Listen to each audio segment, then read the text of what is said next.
January 7, 1945. The Ardennes forest is a silent graveyard of steel and ice. Outside, the temperature is 0. Inside the British press tent, the atmosphere is electric with a different kind of heat. Field Marshal Bernard Montgomery stands before a cluster of microphones. He wears his signature beret and a smirk that suggests he has just solved a puzzle that baffled the world. He is not speaking the language of an ally. He is speaking the dialect of a savior. He tells reporters that the Battle of the Bulge was tricky. He speaks of American troops not as brothers in arms, but as children he had to rescue.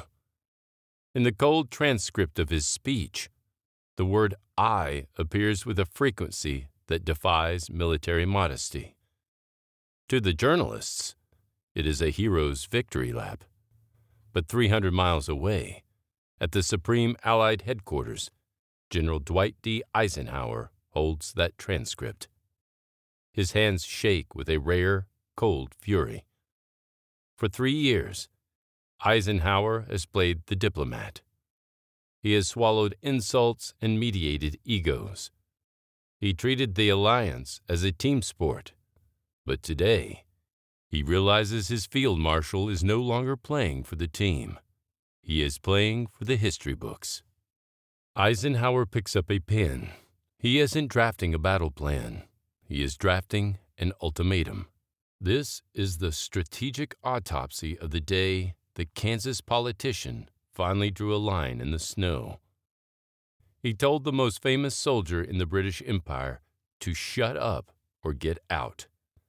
This is the story of how the baton of global power was passed not with a handshake, but with a threat. To audit the explosion of 1945, we must analyze 2 leadership signatures of command.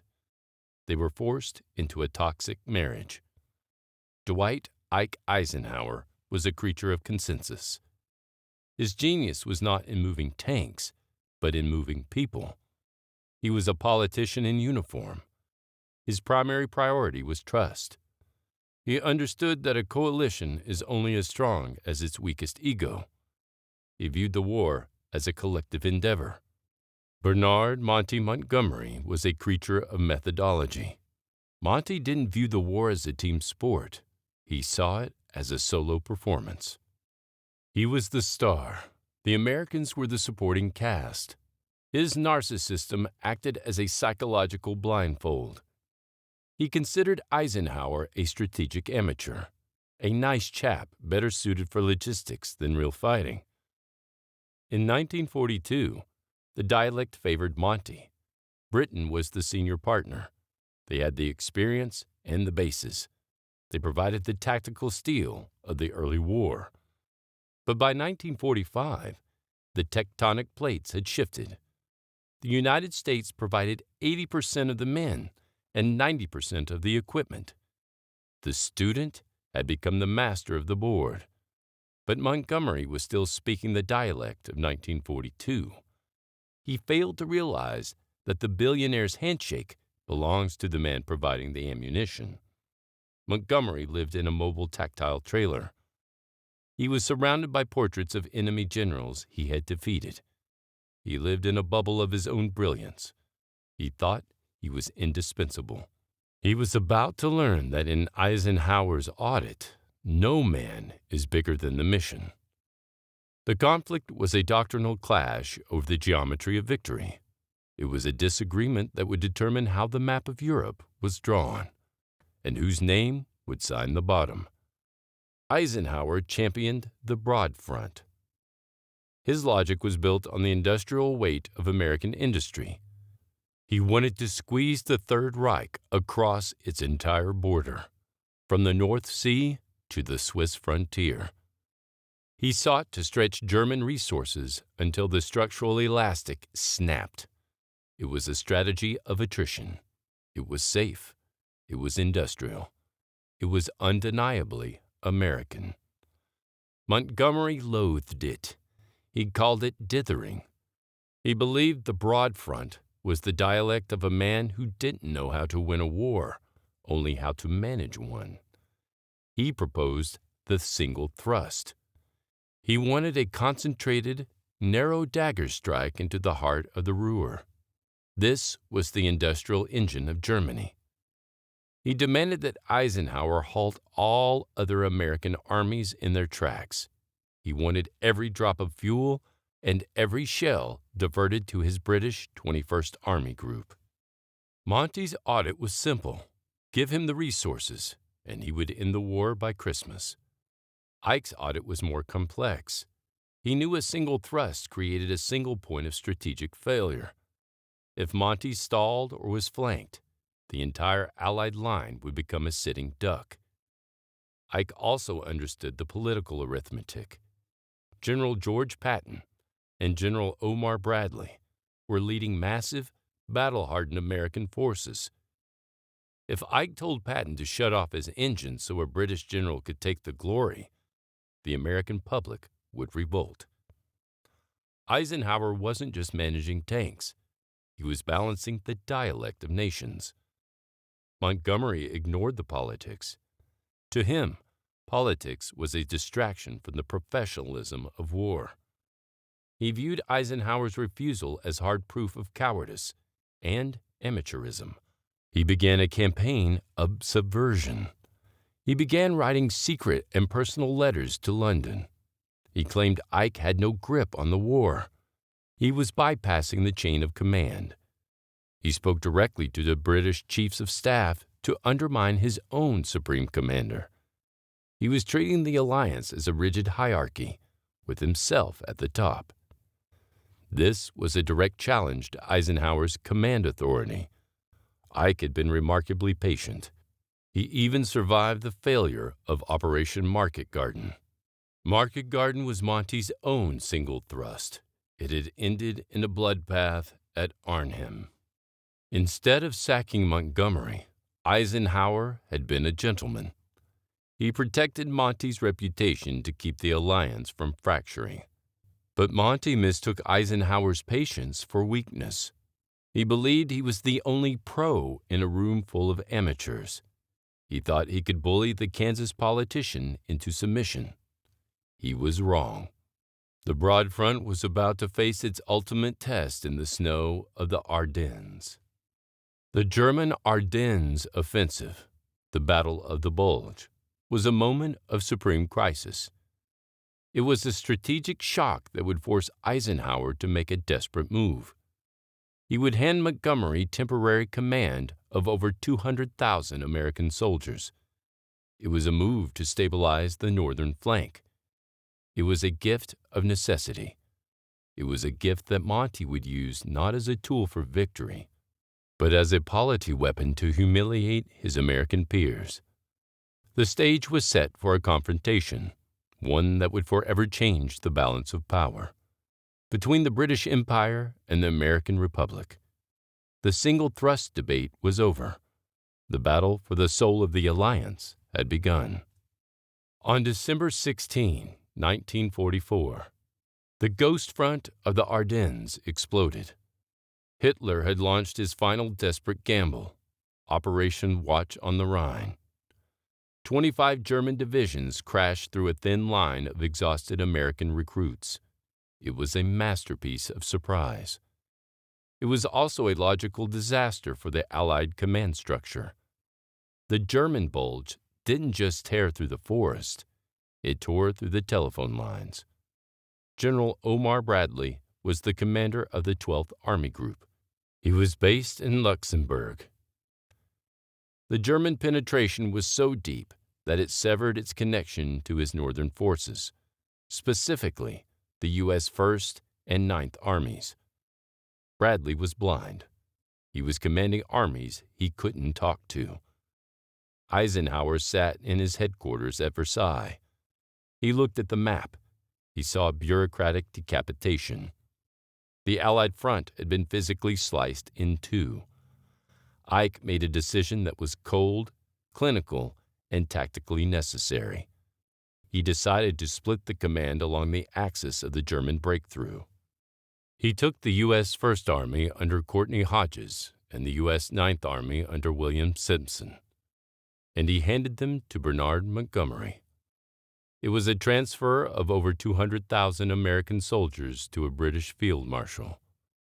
In the dialect of the U.S. Army, this was a profound humiliation. Bradley was incandescent with rage. He viewed it as a vote of no confidence. He argued that the communications weren't that bad. He claimed he could still manage the North from the South. Ike ignored him. He wasn't interested in Bradley's pride. He was interested in the continuity of command. Montgomery, however, didn't view this as a temporary crisis measure. He viewed it as a personal vindication. He believed Ike had finally realized that the Americans were out of their depth.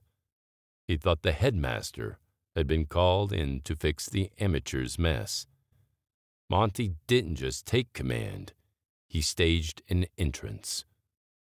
He arrived at the U.S. First Army headquarters in a chauffeur-driven car. He was wearing his red beret. He had a look of serene, absolute superiority. He didn't offer a handshake. He offered a critique. He told the American staff that the situation was extremely interesting. He spoke as if he were observing a laboratory experiment that had gone slightly wrong. He walked into the war room and looked at the maps. The American officers were exhausted. They had been fighting for their lives for 4 days. They were looking for a leader. Instead, they found a critical auditor who seemed to enjoy their failure. Monty's first act was to tell the Americans that they needed to tidy up the front. To the Americans, tidying up meant retreating. It meant giving up ground they had bled for. Monty was applying British doctrine: regroup, concentrate, and strike only when the arithmetic is perfect. But the American dialect was different. It was about holding the line. It was about Bastogne. Montgomery ignored the spirit of the defense. He focused on the geometry of the withdrawal. He was convinced he had saved the Americans from themselves. He began drafting a narrative where he was the protagonist, and the U.S. Army was the damsel in distress. He was preparing for the press conference that would set the world on fire. The gift of 200,000 men was about to become the most expensive mistake of Montgomery's career. He didn't realize that Eisenhower was watching, and Ike's patience had reached its limit. The tidying up was about to become a cleaning out. Montgomery didn't just take command. He performed an ecclesiastical visitation. He arrived at the U.S. First Army headquarters like a feudal lord checking on a failing manor. He didn't come to consult. He came to audit. General Courtney Hodges and his staff were at their breaking point. They hadn't slept in days. Their map boards were covered in red ink, the grim signature of a German breakthrough. Monty didn't offer sympathy. He didn't offer a handshake. He walked to the map, tapped his cane, and uttered the phrase that would live in historical infamy. The whole situation needs tidying up. To a British field marshal, tidying up was a professional term. It meant shortening lines. It meant creating reserves. It was the dialect of the methodical battle. To the Americans, it was a verbal slap in the face. It suggested that the U.S. Army was a messy, undisciplined amateur. It implied that their sacrifice at places like St. Vith was just clutter that needed to be swept away. Monty ordered a withdrawal. He wanted to pull back the First Army to a tidy defensive line. For the American generals, this was a command betrayal. They had spent 3 years training for the offensive. They didn't retreat. They held. But Monty didn't trust the American grip. He viewed their aggressive spirit as a flaw. He believed they lacked the professionalism to handle a crisis of this magnitude. He stayed in his mobile trailer, away from the front-line mud. He communicated through liaison officers, young, arrogant British captains who acted as his eyes and ears. These officers would walk into American command posts and ask, "How is the battle going for you chaps?" It was a dialect of condescension that fueled mutiny. While Monty tidied, George Patton was performing a miracle in the South. Patton had pivoted his entire Third Army 90 degrees in 48 hours. He was charging toward the relief of Bastogne. He was speaking the dialect of kinetic violence. Montgomery, however, refused to coordinate. He told Eisenhower he wouldn't attack the northern shoulder of the bulge until he was properly balanced. He wanted more divisions. He wanted more shells. He wanted the arithmetic to be perfect. Ike watched the reports with a growing unease. He had handed Monty 200,000 Americans to stop a gap. Instead, Monty had used them to build a private fortress of caution. The American press was already picking up the scent. British newspapers began hinting that the Yanks had folded. They suggested that only Monty's genius had prevented a second Dunkirk. This was the quiet incubation of a crisis. Monty was convinced he was the hero of the hour. He believed the world owed him an audit of praise. He decided to hold a press conference to explain his brilliance. He thought he was going to explain the victory. He was actually going to sign his own death warrant as an Allied commander. The tidying up was over. The suicide was about to begin. On January 7, 1945, Bernard Montgomery stepped into a press tent in Zonhoven, Belgium. He didn't see a room full of journalists. He saw a captive audience for his greatest performance. Montgomery believed he was doing Eisenhower a favor. He thought he was explaining a complex victory to a confused public. He intended to show how Allied solidarity had won the day. But Monty spoke only one dialect: arrogance. He began his audit by describing the German offensive as a very interesting problem. He spoke as if the deaths of thousands of American soldiers were merely data points in a fascinating laboratory experiment. He told the world that the Americans had been all at sea when the blow landed. He claimed the U.S. troops were fighting a very good battle, but were disorganized and flustered. Then came the killing blow. He described how he, the field marshal, had stepped in to tidy up the mess. Monty used the word "I" with a frequency that suggested he was the only Allied soldier actually present in the Ardennes. He spoke of how he headed off the Germans, how he employed the whole weight of British power. In reality, the British contribution to the Battle of the Bulge was less than 5% of the total force. It was a footnote. But in Monty's dialect, it was the core engine of victory. He managed to erase George Patton from the narrative. He didn't mention the Third Army's 90-degree pivot. He didn't mention the relief of Bastogne. To Montgomery, the 101st Airborne at Bastogne weren't heroes. They were just clutter that he had eventually integrated into his master plan. He claimed that the Americans were beaten until he arrived to put things right. The journalists in the room were stunned. They knew they were witnessing a public meltdown. The BBC broadcast the speech. The British newspapers loved it. They ran headlines suggesting that Monty saves the Yanks. But when the transcript reached Eisenhower's headquarters at Versailles, the reaction was an explosion. Ike read the words. He didn't see an ally. He saw a man who had intentionally humiliated every American commander in Europe. He saw a man who had trivialized the blood of American boys to polish his own medal. The consensus politician was gone. The diplomat had been murdered by Monty's ego. Eisenhower's staff officers were in a state of quiet mutiny. They weren't just angry. They were finished. Omar Bradley, the GI's general, was the most clinical in his rage. He told Eisenhower that if Montgomery was given permanent command of American troops, he would resign. Patton was less subtle. He told Ike he would rather fight the Germans and the British at the same time than take another order from Monty. Montgomery had achieved the impossible. He had unified the American generals, not against Hitler, but against himself. He had turned a tactical success into a strategic disaster. He didn't realize that the billionaire's handshake was being withdrawn. Eisenhower picked up his pen. He wasn't going to argue anymore. He was going to perform a surgical extraction. The press conference wasn't a victory lap. It was a suicide note written in the dialect of vanity. The I count was final. The audit was closed. The American mutiny had begun. The transcript of Monty's speech hit the American headquarters like a strategic shockwave. It wasn't just a PR blunder. It was a chemical reaction. Eisenhower's staff at Versailles didn't just read it. They dissected it.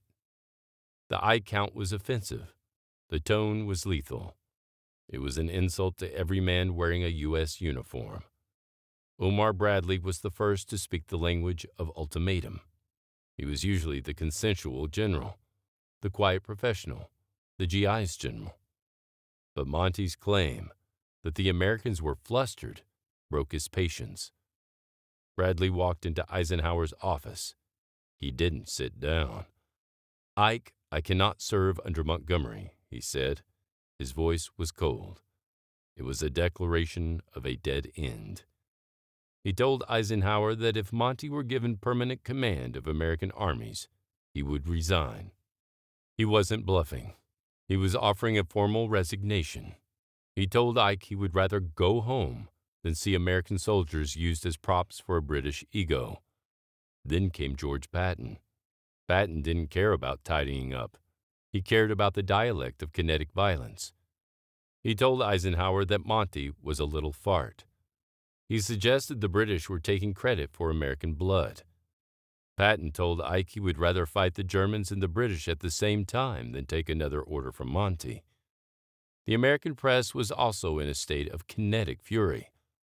Headlines in New York and Washington were screaming. They asked why American boys were dying while a British general insulted their competence. Eisenhower was caught in a strategic vice. For years, he had been the master of the middle. He had protected Monty because he thought Monty was a tactical necessity. But now, Monty had become a strategic liability. Ike looked at his map. He looked at his commanders. He realized the consensus was dead. If he kept Monty, he would lose his own army. The logic was inescapable. The Kansas politician had to become the cold executioner. He called in his chief of staff, Fidel Smith. Smith was the axeman of SHAEF. He told Smith that the Monty problem had reached a terminal phase. The atmosphere in Versailles was thick with the smell of mutiny. Even the British officers at SHAEF were embarrassed. They saw the data. They saw the insult. They knew Monty had overstepped the boundary. Eisenhower sat at his desk. He cleared his calendar. He didn't need more reports. He didn't need more meetings. He needed a pen. He was about to write the most important letter of the war. It wasn't a letter of coordination. It was an act of war. He was moving from diplomacy to the dialect of the ultimatum. The time for balancing egos was over. The Great Purge had arrived. Eisenhower sat alone in his office at the Trianon Palace Hotel. The room was silent, but the data on his desk was loud. Montgomery had sent a follow-up letter. It wasn't an apology. It was an absolute demand for total control. In the letter, Monty insisted on being appointed operational commander for all Allied forces. He wanted to reduce Eisenhower to a figurehead, a chairman of the board. Monty was essentially attempting a hostile takeover of the Allied command. Eisenhower didn't shout. He didn't pace. He reached for his notepad. He was done with the dialect of the gentleman. He began drafting a letter to General George Marshall in Washington. This was the him or me memo. Ike stated that the situation was now unbearable. He noted that the command structure had been poisoned by a lack of trust. He concluded that either he or Montgomery had to go. Ike knew his own value. He was the supreme commander. He was the face of the American contribution. Montgomery was a field marshal, but he was also an employee. Eisenhower was performing an audit of indispensability. He realized that Monty believed he was too famous to be sacked, too heroic for the British public to lose.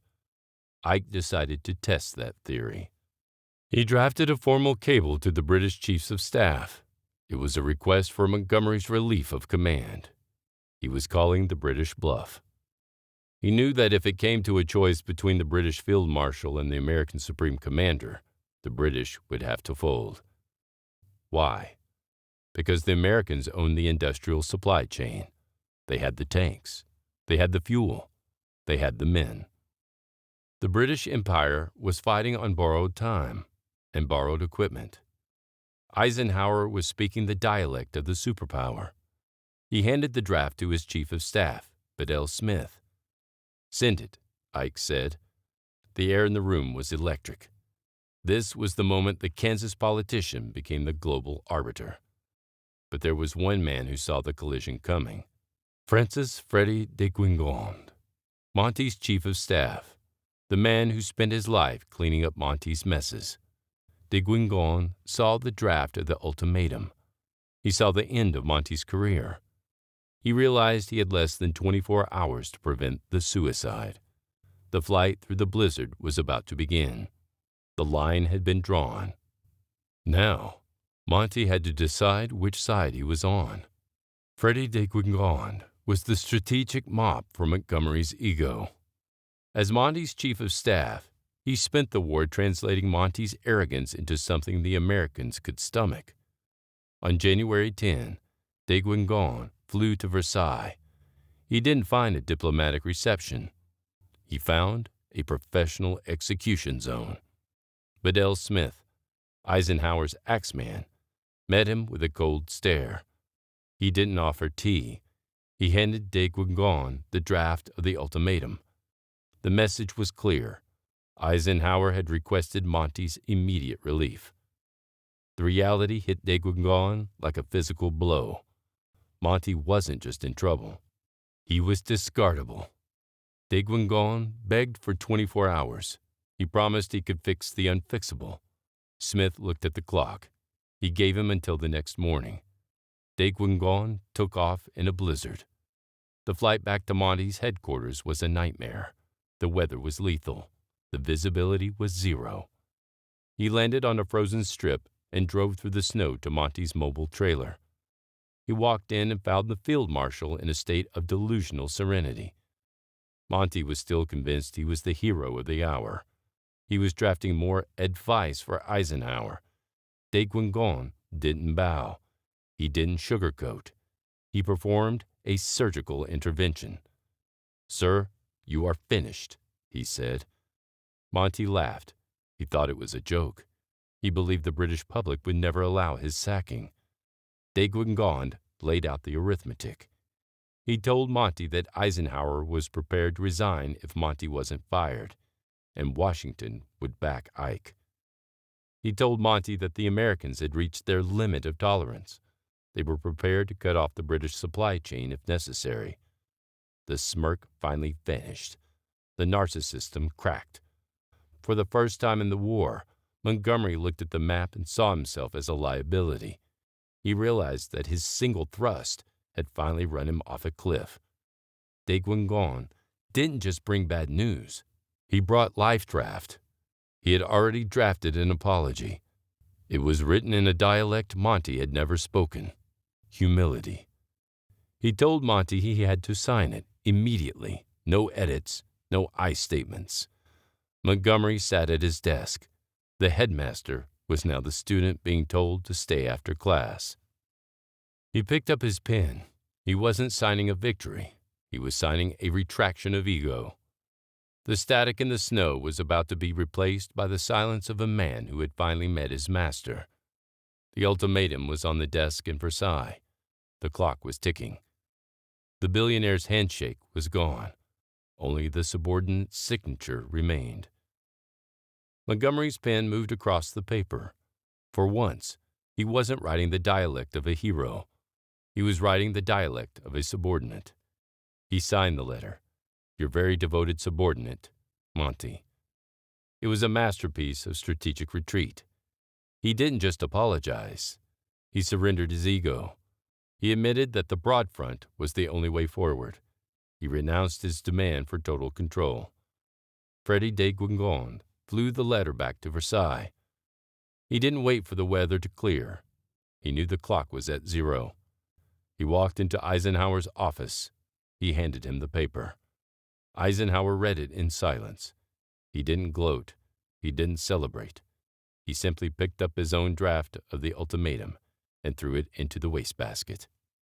The execution was stayed, but the power dynamic had changed forever. The Kansas politician had won the ultimate audit.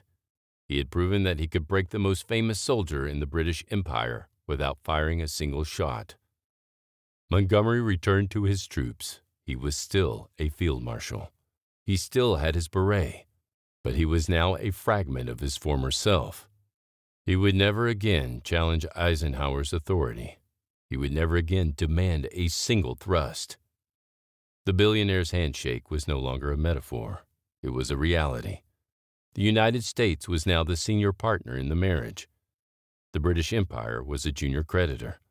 Montgomery's press conference had intended to show he was the savior of the Americans. Instead, it had proven that the Americans no longer needed a savior. They had the tanks, they had the men, and they had the will to lead. The Ardennes were cleared of Germans. The Rhine was next. But for Eisenhower, the greatest victory of the winter wasn't on the map. It was in the chain of command. He had drawn a line in the snow, and Monty had learned to stay behind it. The static in the snow was gone. The path to Berlin was finally clear. The sky over Germany in the spring of 1945 was heavy with the smoke of a dying regime.